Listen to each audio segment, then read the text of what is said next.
Was then and this is now. This is a different situation. I'm safe now, and I don't have to behave in the same way to feel safe. The aptitudes we develop and the patterns that we create for ourselves, behavioral, relational, emotional, spiritual, etc. The way that we see ourselves, our self-worth, the way we give and receive love, our values, our beliefs, the things that we care about the most, the things that we repel and don't like, and just our basic attitudes and the way that we move through the world was very heavily influenced by those potent, influential, formative years, and they still play a role in our adult relationships. These parts of our psyche, or these inner children that live within us, right? These parts of us that experience intensity in the world, whether it's deemed to be positive or negative, and how that registers in our nervous systems, how that registers in our minds, how that registers in our being totally, right? And then how we unconsciously play aspects and afflictions of that out into the world, into relationships. And so, for example, for me, I would notice that in relationships, I would maybe be secretive, or I would be in little white lies, and I would withhold information. I wouldn't be truthful completely in my expression. And that was really tethered and connected to a coping strategy, a way that I would behave when I was younger. I'm talking single digit younger here, like 3, 4, 5, 7 years old, to hide myself from punishment.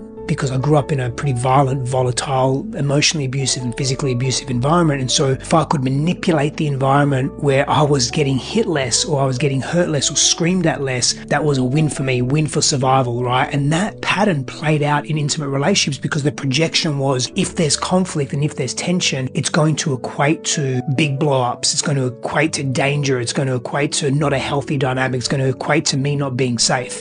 Another pattern, just to give you another example, to make it more tangible, as I became older, because I grew up with so much aggression, I started accessing more of that. So that became a coping strategy. The moment something got too difficult in an intimate relationship, or my partner would question me or doubt me or accuse me of something or just be angry at me, I would get angry back, and I would get bigger in my anger. And I was emulating what I saw my father do with my mother and my mother do with my father. And that became a coping strategy to seize control, to have control, and to essentially feel safe, because that's what we want. We just want to feel safe. They're called maladaptive coping strategies because they're not very healthy to play those types of patterns out in relationship, but they worked when we were younger. Making that connection and really starting to understand that was very important for me, because then I had to do some inner healing work with that little boy. Like, I had to give him what he never received. And I had to do that through emulation. I had to do that through emotional release work and trauma release work, and really accessing him, having a dialogue with him, a conversation and communication with that part of me that was acting out, whether it was my teenage part, or 4-year-old or 7-year-old, and really letting him know, which is essentially letting my nervous system know that that was then and this is now. This is a different situation. I'm safe now, and I don't have to behave in the same way to feel safe. So how can I be different? And